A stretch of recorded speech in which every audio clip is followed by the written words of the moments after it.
Hey everyone, welcome back to another episode of the Golden Nuggets podcast. And my name is Hanafi. Next to me, I have this very handsome young man. He's wearing a coat today. Yeah. And his name is Nazrin. Hey guys. And as usual, we have the main host with us, Ame. Ame, say hi. What's up, guys? Okay. And Nazrin, I want to ask you a question. Who is our guest for today? Someone very special because every guest that we have is special. Is that why you're wearing a suit today? Yeah, because he's wearing a suit. Okay. So I might have to match the vibe. Okay. No, not only that, because I think moving forward, I will be wearing a suit. Okay. Because the Golden Nuggets podcast need to reflect professionalism. Okay. Okay. So I mean, remember. I need to go Ho Chi Minh to alter this. Okay. without further ado, we want to introduce you guys our guest for today. He's someone that we met, I think, about a year ago. Yeah. Right? Yeah, we were recall. inside this group. Okay, wait. It's not a year ago. Huh? It's more than that. It's More than It that. was in 2023. Wow. So that's Time flies. 1.5 years, I Wow. mean, yeah. Okay. Thanks for remembering me, guys. All right. So we have someone who is actually in the speaking space, and he's a top 12% of the global speakers, guys. And just we have a conversation offline, and he will share more about how he get this certification and how he's properly certified as a speaker. So the Golden Nuggets podcast welcomes Coen Tan. Welcome. Hi, Thank you. Coen. Thank you. There's even a sound effect to welcome me. Yeah, aeroplanes. Yeah. Okay, so Coen, how are you, man? I'm very good. Thank you. I'm It's actually been- getting better. Oh, getting better. Talking to you guys. Okay. Yeah, because earlier you mentioned you were... A little tired lah. Yeah, but yeah. Okay. So Coen, just now Nazrin introduced you as the top 12% of speakers. Can you share with us a bit more about that? Well, I think I just want to also share a little bit more. I am a professional speaker and I've been in this space for the last like 12, 13 years. I would like to say 12, 13 years, but I think the first 4 years or 5 years, right, I was just really mucking around. Hustling, but making more mistakes than doing the right things lah. Right. So it felt like I was just mucking around. Yeah.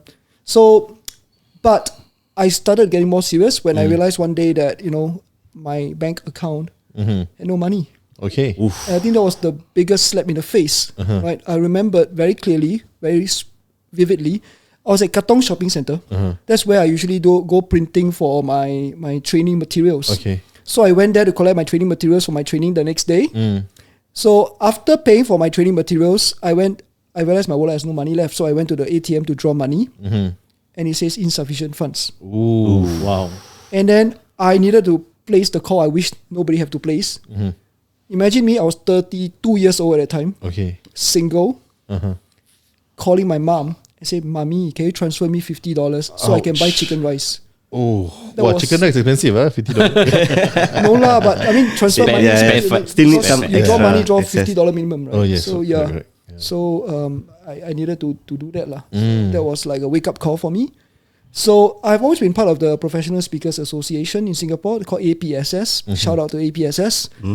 And when I was there at first, right, it wasn't easy lah because I was still hustling, like you said, making my way as a junior trainer in Singapore. I would attend meetings right at a hotel that cost about $50 per meeting. And I would just come from a training in a secondary school. Okay. And the training was $50 an hour. Okay. And then I come to these meetings and I hear these very successful speakers discussing and talking, and they were talking about their recent speech, Yep. which is about like $25,000 for an hour speech. And I felt so small. I really felt so small.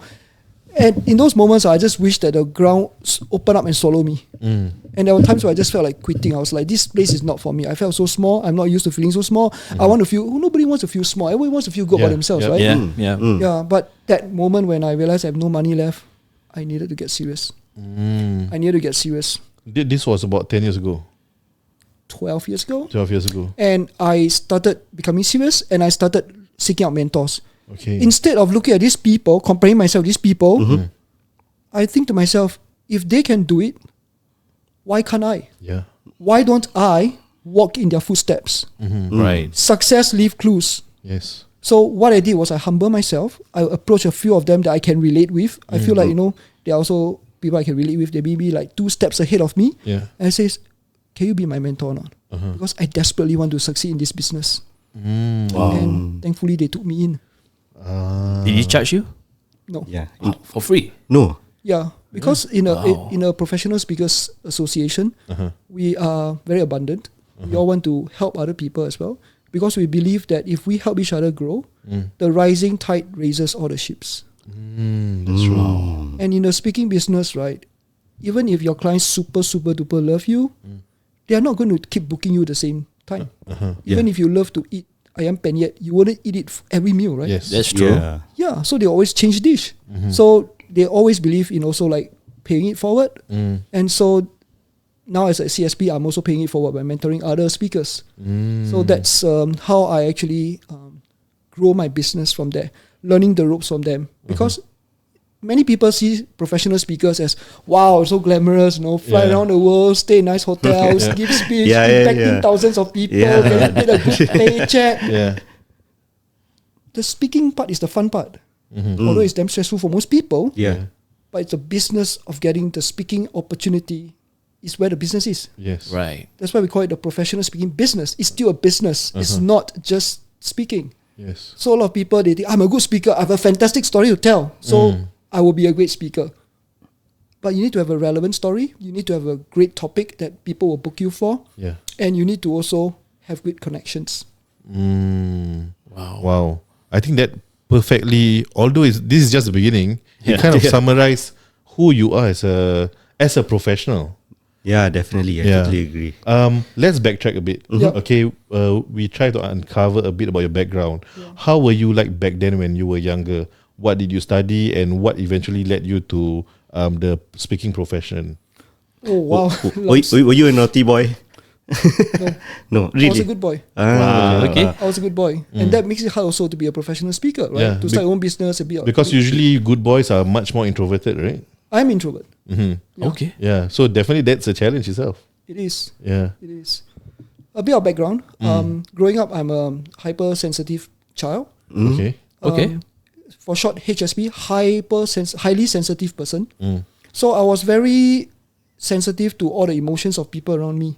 Okay. I So see. I'm the type of person who, when I go to my auntie's house, and on the way home, I'll tell my mom, hey, auntie today, she don't feel very good like that, Then my mom say, no lah, you think too much already lah, you're too sensitive. But few days later, true enough, my auntie will call my mom and share some of her personal challenges. So my mom say, how you know? And I also don't know how I know, you see, because I just pick up things like that when I was young. You were able to see like the clues and feel the emotions, is it? Very, very much so. And I Okay. think that was also a challenge as a boy growing up. Because boys don't cry. Yes. And so I have no outlet to express my emotions. My parents were both very technical people. My father is engineer, my mom is a technician. Okay. So they don't understand emotions, right? So like when I come back, I say, I'm very sad. The girl never talked to me today. Then my mom will say, don't worry about girls lah. Just focus on your studies. So I'm not blaming my parents, by the way. I'm just sharing. Because this is, I think a lot of people can relate to this and resonate with this. You could say that my mom is a tiger mom. It's like performing well in school is the only important KPI for me. All other things, not necessary.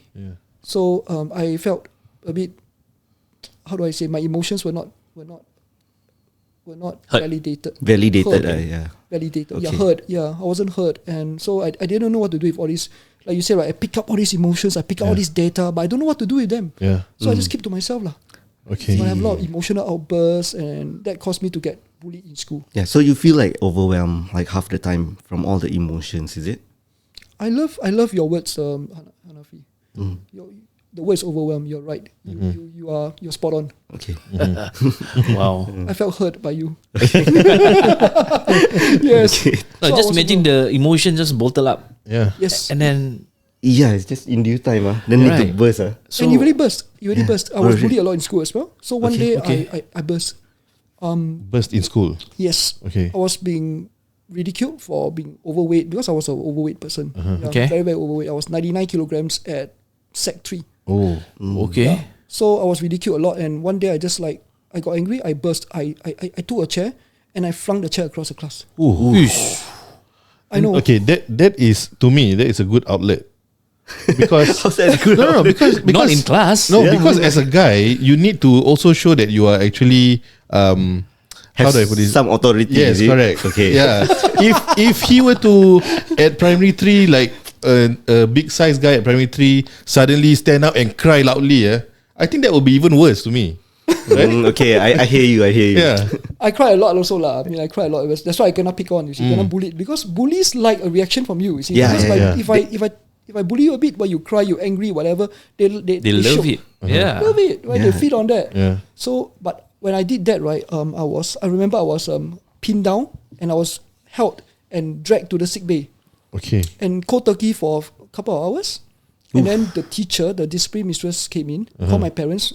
My parents were like, what happened? Halfway from work, need call up to go to school to see the child, the son. And they said, tell Coen to stay away from school for 1 week. So I stayed away from school for 1 week. Wow, that's a good way to get out of school. Legit way. It was a relief lah in a sense, but the truth is I was in a good school and my mom always told me you need to be good, going to study well, go to good school, everything. It's always keeping up the Joneses. Very ultra competitive. And so I felt like, wow, staying away from school, number one, namalu. Yeah. Because I'm among the elite school and like I got this kind of mental problems. Number two, that in those days people don't talk about mental health. Correct, yeah. It's very taboo, right? Yeah. It's taboo. They just don't talk about it.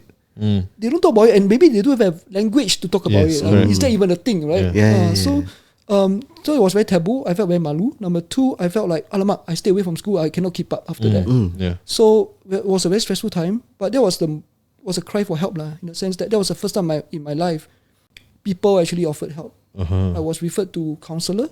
I was referred to even Institute of Mental Health. Okay. Okay. To see like family counselling and everything like that. And how do you cope at that age? And that was primary 3, right? Secondary 3. Or sec 3? Yeah. How do you cope at that age? Like knowing that I need to go IMH, you know, and at that point of time it's a taboo, and you'll be thinking like is this even normal? Like why am I the only one going through this? I'm sure all those cross your mind, right? Wow. Actually, yours a question that never crossed my mind, no? Oh, okay. Like you ask me how do I cope? I don't know how I cope. I just like dead man walking. Every day go to school, head bowed, talk to people, don't dare to look them in the eyes. But I mean, what I really want is a girlfriend actually. Okay. Which guy don't want a girlfriend? Of course. Okay. So you were like in a zombie mode and just living through whatever you need to do day to day lah. You just nail everything, you know. It's like what are you, bro? It's like on point today. everything you say is like bam, she's straight to the point, man. It's like, what are you? Maybe a psychiatrist. But that was awesome. That was real. I was zombie. The image was very perfect. I was like a zombie. And my parents would drop me off at school sometimes. They see my son, I walk out, large shoulders. Like I was never anything like that. So many people will see me today think that I know Coen, you are so eloquent, you are so charismatic, you are they don't know what I went through. Wow. Yeah. Do you share anywhere before? Yeah. I share in my speeches lah sometimes, but must be choreographed properly. Like you don't go there supposed to motivate, inspire people. Firstly you go there and make everyone cry. You know, it's like when you give a speech, right? When you give a speech, you are there to inspire people. You're not. It's not your personal therapy session. Yeah. But this podcast is also not my personal. I'm just sharing because you asked the question. Yeah. I share with you. This is my upbringing. This is my childhood. So yeah, I mean, in a sense, later I'll tell you why everything comes full circle. Right. That was at secondary 3, right? Yeah. And I'm very sure you did very well in school because that was your only KPI and you were aware of that, right? No, bro. Oh, you were not aware? I was in an elite school, but I was in the lousiest class in the elite school. Okay. Every day we kena tekan by the teachers. The teacher come in and says, "You guys are the disgrace of the school. Oh, You guys will pull down our school rankings." They say that. Yeah. Oh my God. A way to motivate the students. Yeah. But I guess in Oh, those that's- days it's like that lah. Yeah. Tough love. Tough love. The teachers have KPI also. Yeah. Oh, yeah. Yeah. Yeah. Yeah. So what happens after that? Like, where do you go to study after that? And yeah, after that, how do you even get to professional speaking?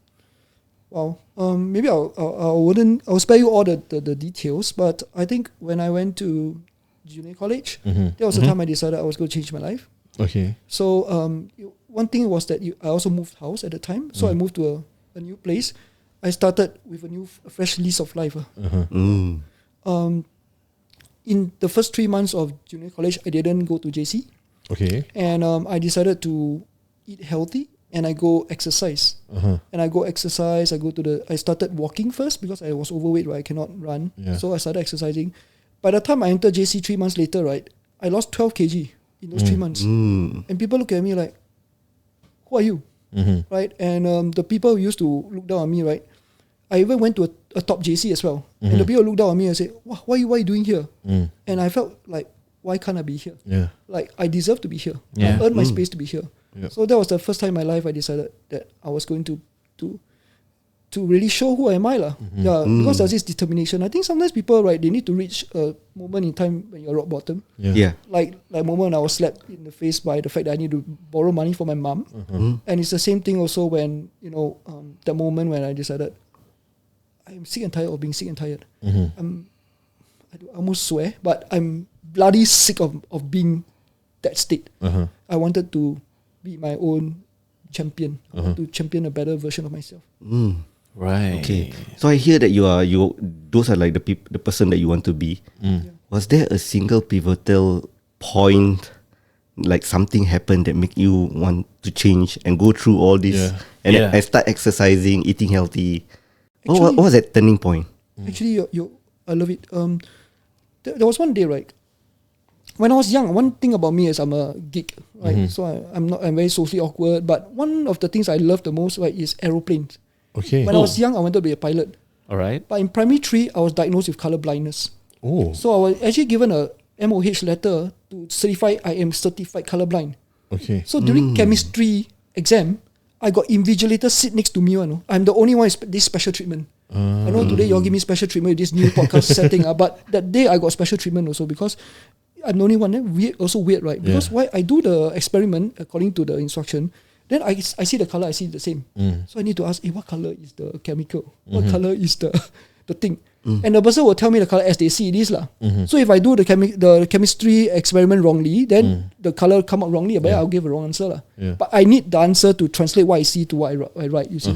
So because of color blindness, I cannot be a pilot. So I was quite sad lah. Okay. But I love aircraft, so I used to buy model aircraft and I make those aircraft myself, and I'm fascinated by that. So one of those days I decided nothing better to do. I just go to the airport, just stand there watching airplane come and go. That gives me peace. Okay. When I see airplane come and go, I feel like I'm at home. Interesting. And there was this other guy. Then I just saw one guy. Then I look at him. I asked him. I just decided to ask him. What brings you here? Do you like to watch airplanes too? Yeah. And he was like, yeah, I like to watch airplanes too. And then we just chatted. And we chatted. After that, he said to me, hey, you are very good at making friends. Can you join me as a recruitment? I want to start a community. Oh. In those days, I don't have what community. Correct. But he said, I want to start a community of like-minded people. Yeah. Can you join me as my recruitment officer? So I went back and tell my father, hey, daddy, got somebody see something in me there. want me to join as a recruitment officer. My father said, don't join this kind of scammer lah. No, probably they are selling something. They are trying to scam people, everything. They try to recruit you. You're too young and gullible. So I never contacted the guy again. Because my father kind of like curtailed it. My father just said, don't believe. So okay, I believe my father. These are scams. But the seed in me grew. So I said, for the first time, somebody saw something in me. I said, maybe I've something in me to make friends. I'm not socially awkward. I'm not the person who have emotional issues. I'm not the person who do not know how to contain my emotion, don't know what to do with myself, do not talk to people, don't dare to look them in the eyes. For the first time in my life, something changed.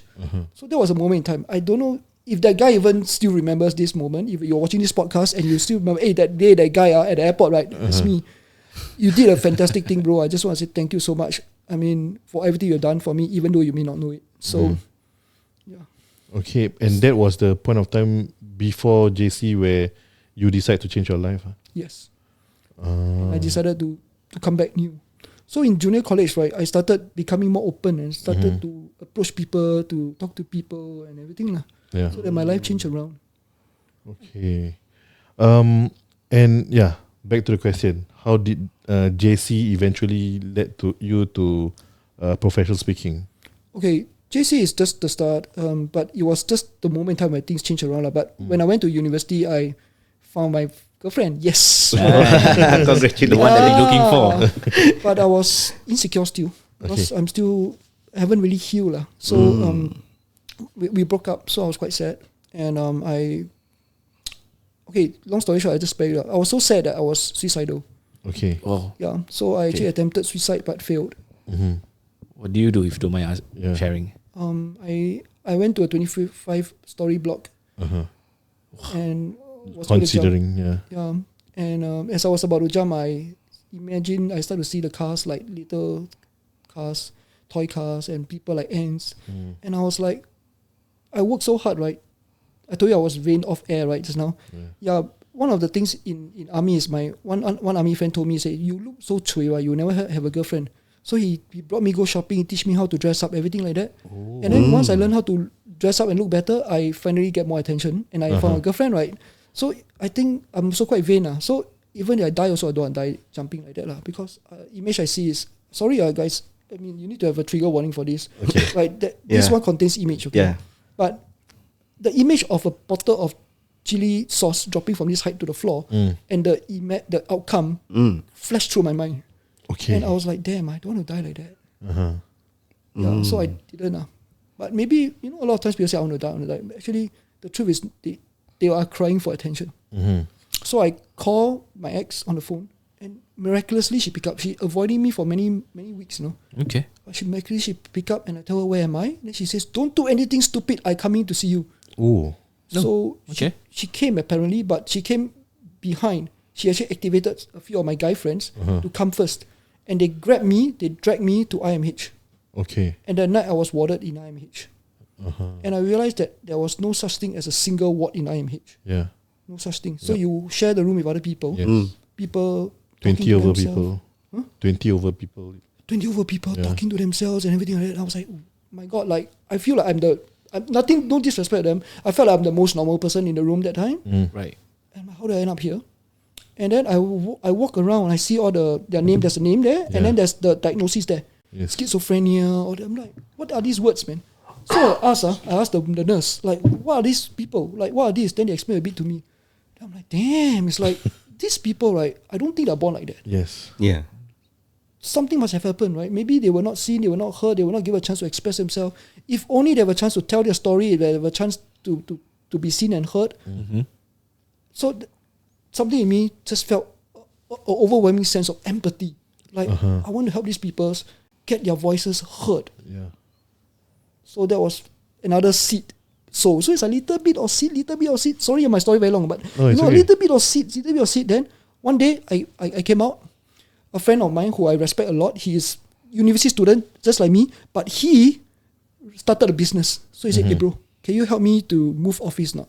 I said, okay lah, nothing better to do, I move lah. Yeah. So go there, help, everything finished, he said, hey, let's go drink coffee. Over coffee, he says, what's up, man? Like, just like, he asked me, like, Coen, how are you? Like, same thing, like, I said, I'm fine, bro, I'm fine. He says, don't bullshit me, like, you look so chui. You look like you need some love in life. I'm like, damn, hell yeah, you're right. I need some love in life, man. And he says, would you be open to meeting a coach? I'm like, okay, go and meet a coach. Long story short, I walk in, I met a coach sitting like on the couch just like it. Yeah. Not quite as cuddly as you, but she looked me in the eye, she asked me one question, what the for? The dam broken. She said, what are you running away from, bro? Why are you running away? I was like, pfft.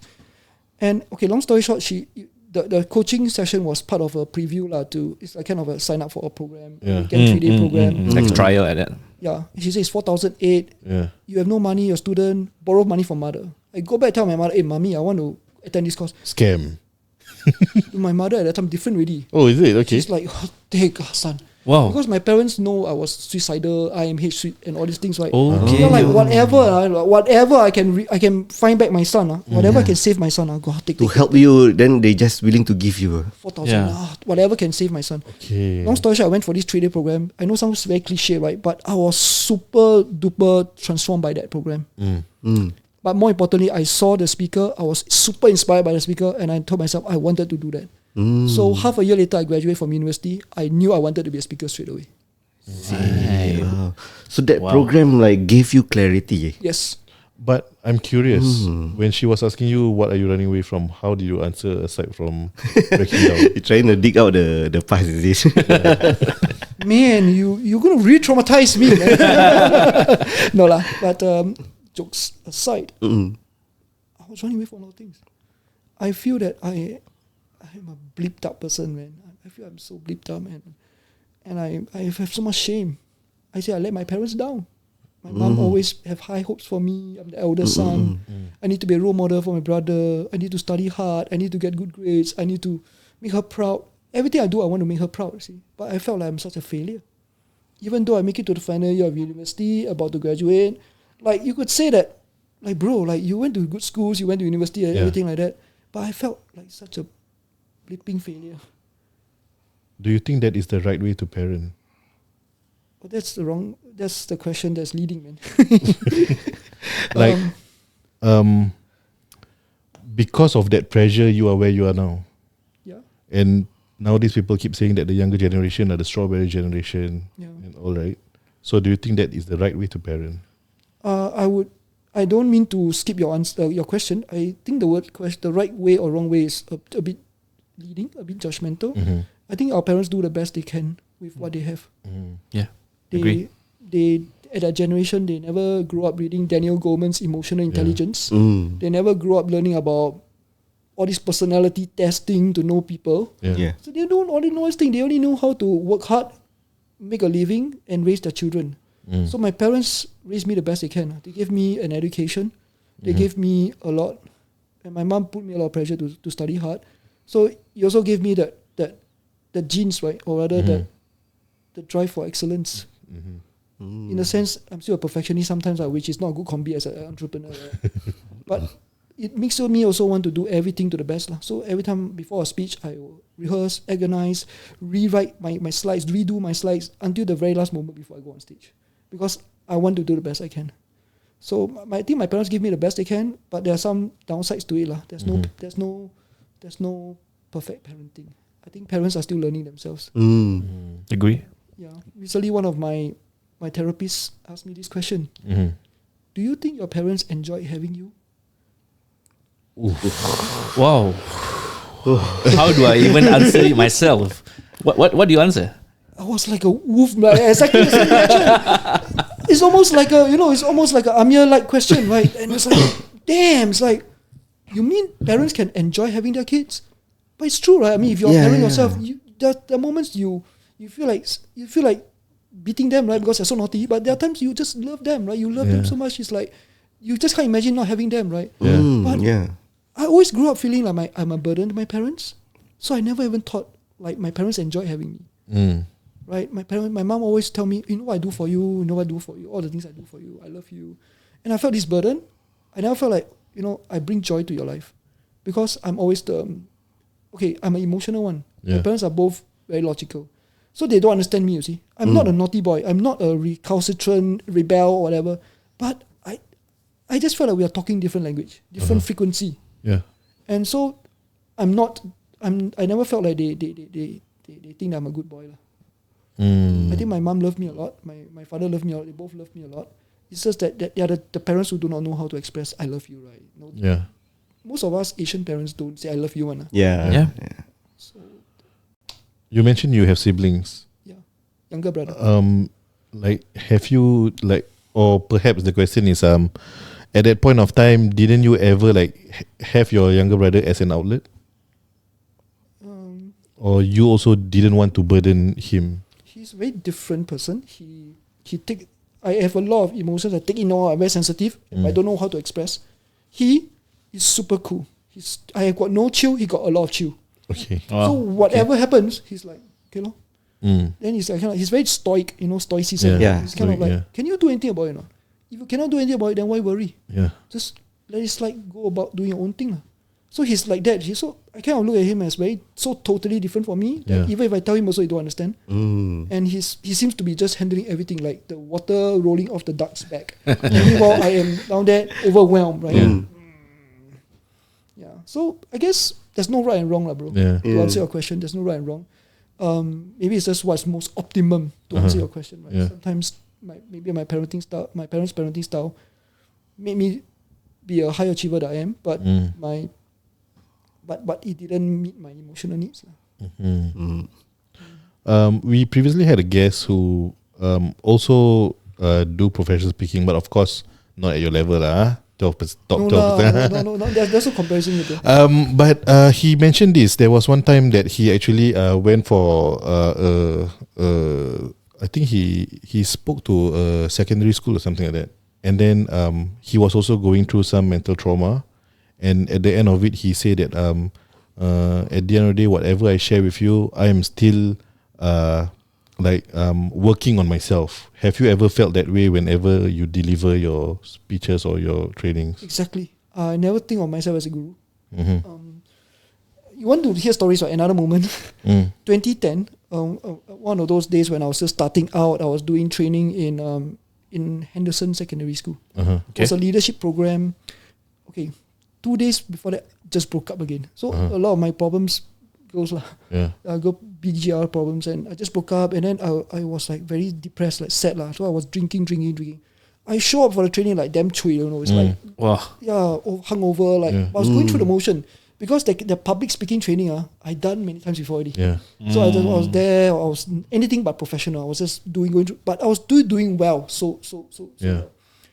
Then the time comes for the students to go and give a speech, and everybody give it. Got one girl sit there, like very emotional. Then she's like, I said, "Hey, you want to give a speech or not?" Then she's like, "I want." Okay. Then she gingerly walked there. Then she stand there. And then she's like. Then before she speaks, she broke down. Then I said, okay, go toilet. That time I was like dead man walking zombie lah. I was like drunk and everything. But I was like, shit, it's like the moment got real. So I said, go toilet, wash up, everything. Then a few girls go jaga her lah. Then she was the last person to go, and the class was about to dismiss. So I was like, do I delay everyone? And then hold up everybody, or do I still give her a chance? Or a voice in me tells me, give her another chance. Give her another chance. When she came back, she composed herself. She go out there and she says, how many of you sometimes feel your parents nag at you? And people were, my parents naggy. How many of you feel that, your parents annoy you? Then she says, I wish I still have my mom. Because one day my mom came back, told me she's going for overseas work trip, pack up, but she never came back. And she was like, I never have a chance to tell my mom that I miss her and I love her. And she said, as a student leader, my leadership style is to always appreciate people for what they do. So after any school events, projects that we run together, I will write handwritten notes, not send SMS, not send WhatsApp, but I write handwritten notes to show everybody I appreciate them for their good work. And she says that to me is the essence of communication and leadership. That moment, the whole class stood up, gave a standing ovation. She, from that very nervous girl, she's having broad, bright, beaming smile on her face.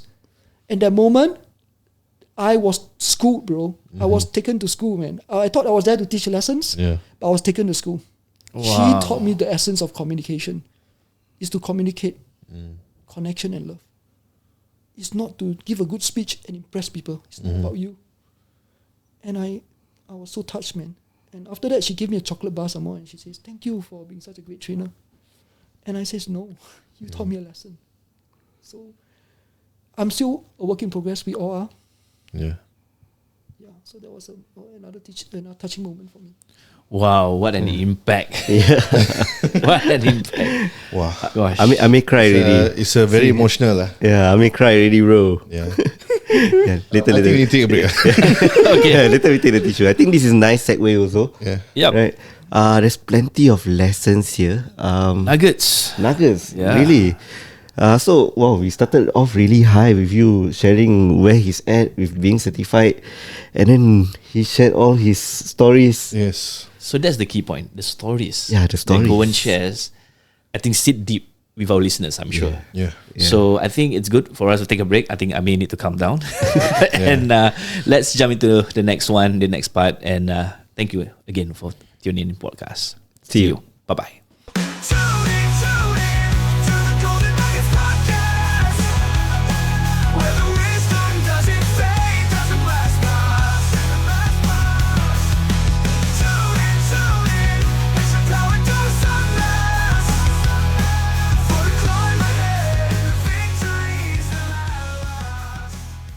Hey everyone, welcome back. So this episode is brought to you by SellingDistrict. 65. Yeah. Hi, ladies. Hi.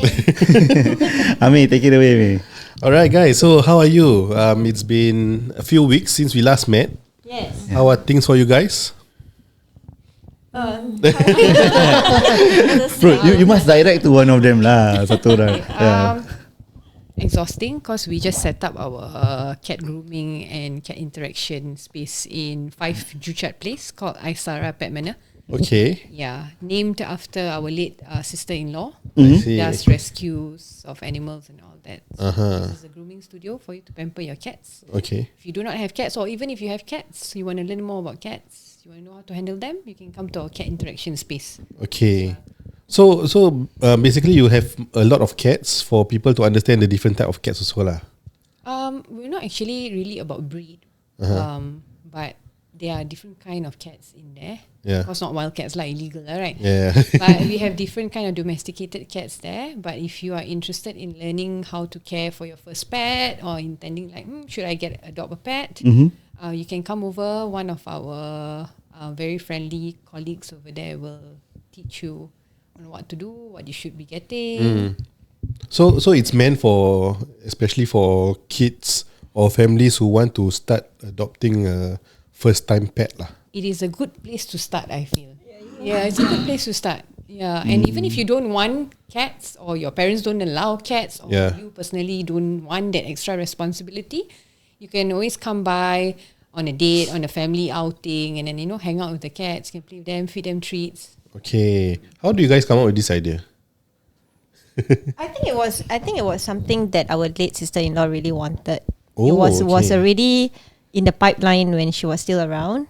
We just didn't have time to actually execute that plan yet. So it was hanging. It's there, but it's not in motion yet lah. Yes, that's right. So after she left us, we realized that we wouldn't want to do something in remembrance of her, in her name. Hence why the shop is also under her name lah.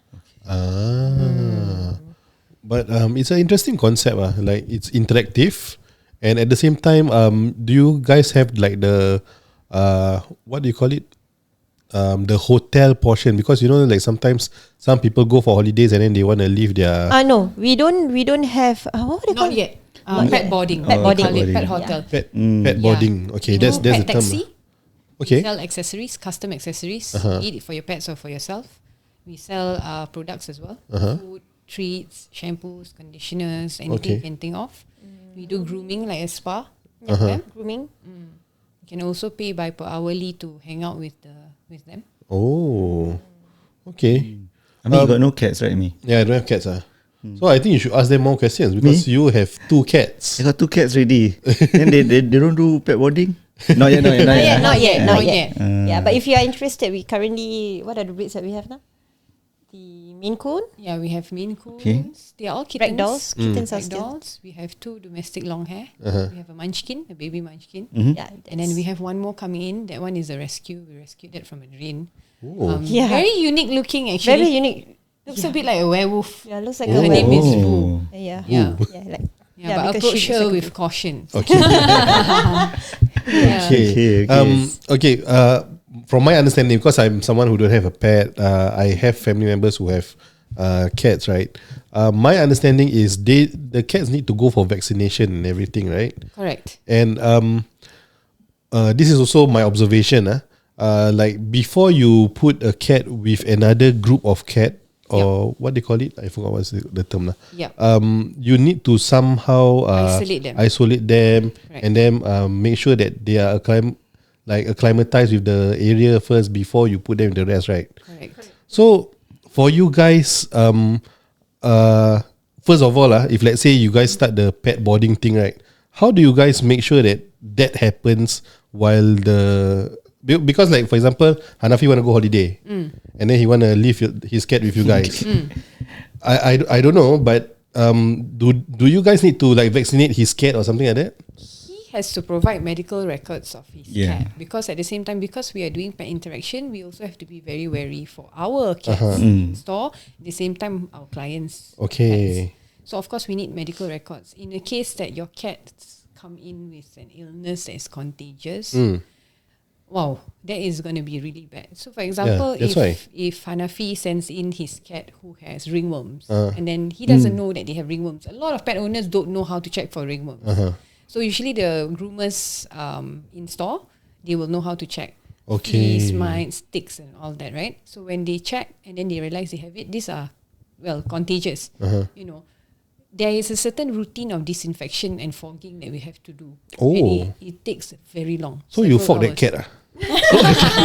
If can, right? I don't know. If can, right? I would love to do that. Yeah. Not just free them. Yeah, because the thing is we cannot see their ticks and their ringworms. You can't see them. And then when we touch, our cats or we touch, Transferable, right? yes, it is. So when we disinfect, it has to have a gap. So if his cat comes in with a certain type of worm or fleas or ticks, we have to disinfect the place, and it takes a couple of hours sometimes. Yeah, in order to take in the next one, because we cannot risk the following cat to get that. So thankfully we consulted with a really good vet by our store. Okay, shout out to EverVet. They are really good. So they've run through with us. We've had some talks with them on how they keep up with these things, because as vets, right, they take in a lot of sick cats all the time. Yeah. So we want to follow the way that they are disinfecting. Oh, okay. Yeah, I think it's a better way is to follow vets. Yes. Yeah, because their disinfection is crazy. When I hear the way they disinfect, we are like, oh my god. But they say better be safe than sorry. So we don't want to be sorry. Yeah, so the disinfection protocol that we have is very thorough. We fog the place as well. Okay. With a pet safe F10, which kills 99.9% of bacteria and virus. Okay. Safe on humans as well, safe on tools. You can even spray on your food. Also.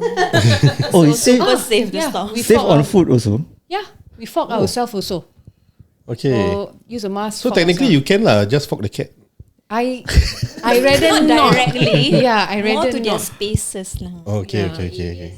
Yeah, because if you fog the cats, they will be stressed out, right? Yeah, they will. Then that's gonna be another issue altogether, right? Now we have to call counselling for cats. So it's quite tedious. That's why perhaps pet boarding it's in the pipeline. It's just not Not Yeah. right now lah. So we are we are focusing more on the cat interaction and the cat grooming. Also pet taxi and Pet taxi can be anywhere from one point to another point, not exactly to To the store itself. Okay. Oh, okay. That's smart. I got a question. How do you juggle your time, considering you are selling homes every other day? Yeah. And then you have a this as a family business. okay. Yeah, and I think everyone And can has their. squeeze time.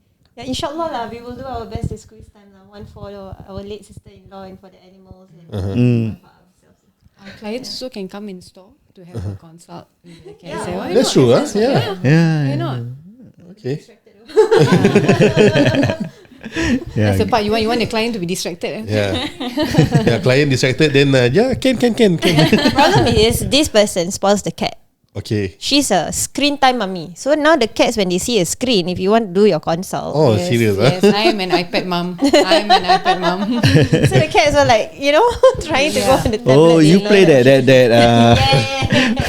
the what mouse game? Yeah. Okay. Wow, interesting.